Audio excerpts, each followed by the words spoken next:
Hello everyone, this is question number 5 of exercise 7.4 NCERT Math class 9th.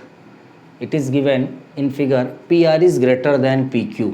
जो PR है बेटा वो PQ से बड़ा है, ये हमको दिया हुआ है. फिर PS बाइसेक्ट एंगल QPR. इसका मतलब ये जो PS है एंगल QPR मतलब P एंगल को क्या कर रहा है, बाइसेक्ट कर रहा है. इसको और थोड़ा इजी कर सकते हैं, angle 1 is equal to angle 2 लिख सकते हैं. ठीक है. Prove that angle PSR, angle PSR अगर मैं थोड़ा सा और इजी करने जाऊँ आप लोगों के लिए तो इसको एंगल 3 की बात कर रहा कि हमको प्रूव करना है कि जो एंगल 3 है that will be greater than angle PSQ. It means that will be greater than angle 4. आप लोग को थोड़ा सा इजी हो जाएगा नंबर नोटेशन पे, लेकिन अगर आप डायग्राम पे नोटेशन करेंगे तभी आप अपने सॉल्यूशन पे नोटेशन यूज़ कर सकते हैं. चलिए देखते हैं. तो सॉल्यूशन देखते हैं क्या है कि गिवन में क्या है. गिवन में हमको क्या दिया हुआ बेटा कि PR जो है इज़ ग्रेटर देन PQ दिया हुआ है, पहला चीज़ दिया हुआ है.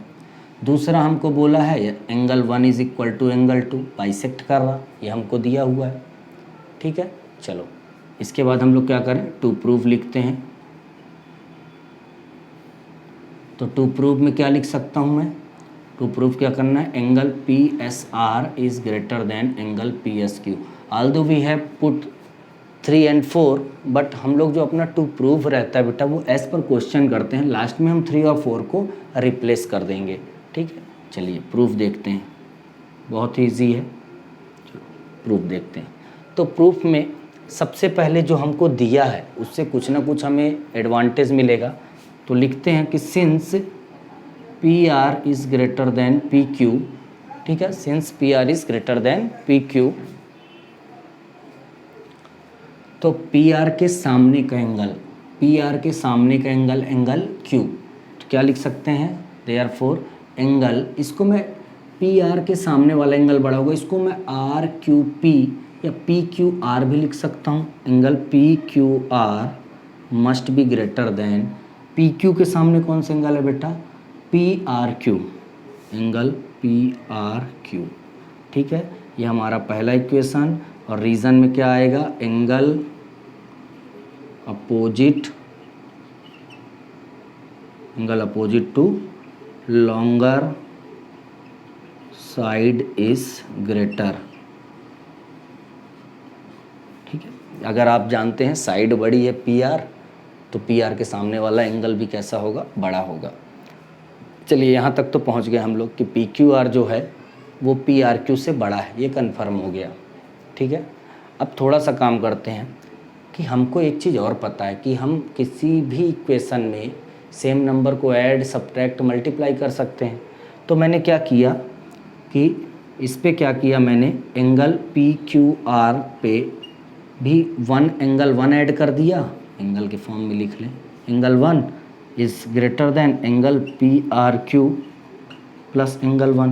बिल्कुल कर सकता हूँ, दोनों साइड मैंने सेम नंबर को ऐड कर दिया. अब अगर आप देखें तो PQR Q एंगल की तरफ एंगल 1 है तो इसको मैं वैसे ही रहने देता हूँ, एंगल PQR प्लस एंगल 1 इसको मैंने वैसे ही रहने दिया, ग्रेटर देन. लेकिन एंगल PRQ की तरफ मतलब एंगल R की तरफ 2 है तो मैंने एंगल PRQ प्लस एंगल 2 कर दिया. और रीज़न में क्या लिख दिया, angle 1 is equal to angle 2.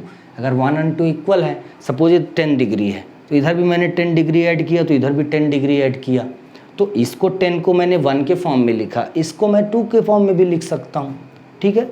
चलो ये अगर देखो तो ये हमारा दूसरा इक्वेशन बन गया. ठीक है. समझना, कुछ नहीं किया, बस जो दिया था उसके अपोजिट एंगल को बड़ा किया, जो थ्योरम पढ़ा, दोनों साइड सेम ऐड किया. अब सेम में हमने को 1 इस साइड काम था, सेकंड का इस साइड काम था तो रिप्लेस किया क्योंकि दोनों इक्वल है. अब आगे अगर हम लोग ध्यान से देखें, ठीक है, अगर आप लोग थोड़ा सा ध्यान से देखें तो या तो मैं इक्वेशन ना भी बनाऊं, अगर आप लोग समझ सकते हैं बहुत आसान है.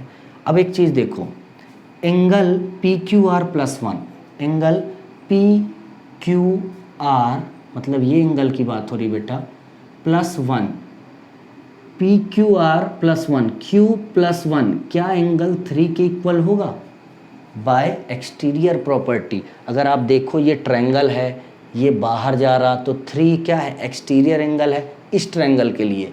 3 क्या है, एक्सटीरियर एंगल है इस ट्रायंगल के लिए। तो 3 क्या होगा, सम of its co-interior angle. Co-interior मतलब 1 + Q, 1 + Q, और Q को ही तो PQR लिख रहे हैं, Q एंगल को ही तो PQR लिख रहे हैं। तो इसको क्या मैं एंगल 3 लिख सकता हूँ, ठीक है, एंगल 3। और ग्रेटर देन इसको देखो PRQ, मतलब R एंगल की बात हो रही, +2, क्या 4 जो होगा वो इस ट्रायंगल के लिए एक्सटीरियर एंगल, ये ट्रायंगल हुआ, ये बाहर, तो 4 क्या होगा, 2 + R होगा, बिल्कुल होगा। तो इसको क्या लिखेंगे, एंगल 4। और यहाँ पे हम क्या करेंगे, रीज़न लिखेंगे कि angle PQR + angle 1 = angle 3 and angle PRQ + angle 2 = angle 4, और दोनों को लिख देंगे बाय एक्सटीरियर प्रॉपर्टी,